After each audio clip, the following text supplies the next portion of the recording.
aho umutindi yanitse ntiriva. Uyu ni umugani waciwe n'Abanyarwanda kuva kera kugeza n'uyu munsi, aho bawuca bashaka kuvuga ko nyiramahirwe make ibyago bimugeraho bikamubonerana, ab'intege nke isi irababonerana. Ni nayo mpamvu tugiye kubagezaho iyi nkuru yo mu karere ka Huye, aho umuturage inzu ye yatwitswe n'amashanyarazi we yagiye guca inshuro, akaba mu by'ukuri atabaza umuhisi n'umugenzi. Reka tubisobanukirwe neza. Guca inshuro ni kwa kundi uba uri umukene ku rugero rwo hejuru, wabona inzara igiye kukwica ugahitamo kujya guhingira abandi kugira ngo ubone amafunguro ubashe kuramuka. Uyu muturage rero wahuye n'uruva gusenya yitwa Stéphanie Niyonsaba, atuye mu mudugudu wa Taba, mu kagari ka Cyangwa, mu murenge wa Tumba, mu karere ka Huye, mu ntara y'Amajyepfo.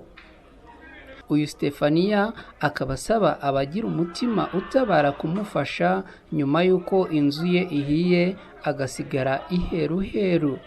Nk'uko tubikesha Kigali Today ngo ubusanzwe uyu mubyeyi ni umupfakazi, afite imyaka 52, akaba n'umukene ku rwego rwo hejuru, wa wundi ugiye ari uko avuye guca inshuro. Ubwo yari mu murima ahingira umuturanyi tariki ya 1 Gashyantare uyu mwaka w'2021 mu masaha ya 4:30 za mu gitondo, bamuhamagaye bamubwira ko inzu ye iri gushya. Ageze mu rugo asanga abaturanyi bari kugerageza kuyizimya, ariko nta kintu na kimwe cyari ikiyirimo babashije kuramura.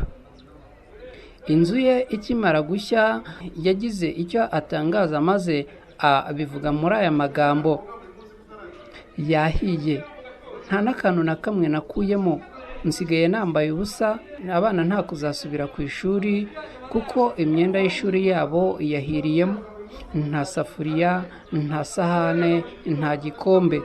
Ubundi iyi nzu yahiye nta muntu n'umwe uri mu rugo kuko abana n'abazukuru be batari bahari. Ngo yahiye biturutse ku muriro w'amashanyarazi, cyane ko mu rugo nta waherukaga gucana ibyo bari guteka, bakaba bari bagiye kubikorera uwo munsi.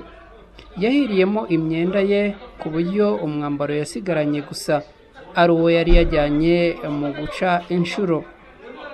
Hahiriyemo n'imyenda y'abana be 3, harimo niyo bajyanaga ku ishuri, hanahiramo iy'abuzukuru be 3 n'iy'umukazana we wari usigaye ayihabitsa, ayihungisha abajura bamuyogoje inyuma y'uko umugabo we yapfuye mu Kwakira mu mwaka w'2020.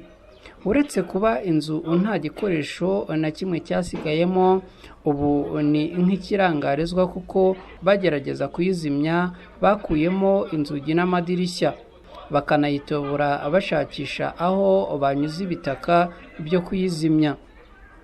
Abaturanyi bagerageje kuzimya iyi nzu ariko biba iby'ubusa kuko mu by'ukuri nta kintu babashije kuramura. Ubu uyu mukecuru akaba acumbikiwe n'umuturanyi, aho avuga ko umugiraneza uwo ari we wese wamugoboka.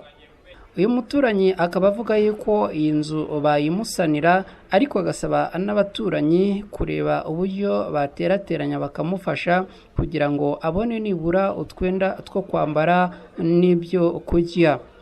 None se ubu niba ajya hano iwanjye, none ejo bundi azajya hehe? Aya ni amagambo yagarutsweho n'uyu muturanyi mu by'ukuri ubaye amucumbikiye muri iyi minsi, dore ko nyine inyuma y'aho iyi nzu ihiye yasigaye iheruheru. Umunyamabanga nshingwabikorwa w'umurenge wa Tumba, Vitali Imigabo, avuga ko nyuma yo kumenya ibyabaye kuri uyu mukecuru ngo bari gushaka uburyo yafashwa.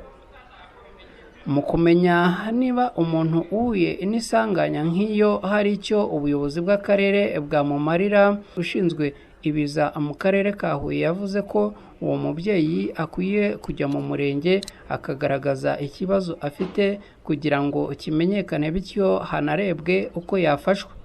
Tuzakomeza kubakurikiranira iby'iki kibazo cy'uyu mubyeyi dore ko mu by'ukuri agaragara nk'ubabaye ndetse anateye agahinda.